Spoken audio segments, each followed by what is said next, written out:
ক্ষমতা চিরস্থায়ী নয়।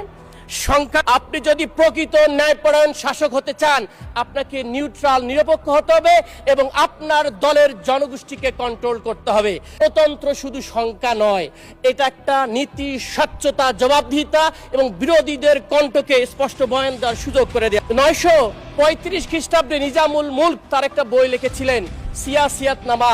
ওখানে উনি স্পষ্ট করে সরকারকে বার্তা করে বলেছেন, শাসককে আপনি যদি প্রকৃত ন্যায়পরায়ণ শাসক হতে চান, আপনাকে নিউট্রাল নিরপেক্ষ হতে হবে এবং আপনার দলের জনগোষ্ঠীকে কন্ট্রোল করতে হবে।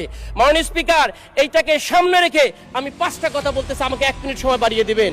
1 নম্বর, গণতন্ত্র শুধু সংখ্যা নয়, এটা একটা নীতি, স্বচ্ছতা, জবাবদিহিতা এবং বিরোধীদের কণ্ঠকে স্পষ্ট বয়ান দেওয়ার সুযোগ করে দেয়া।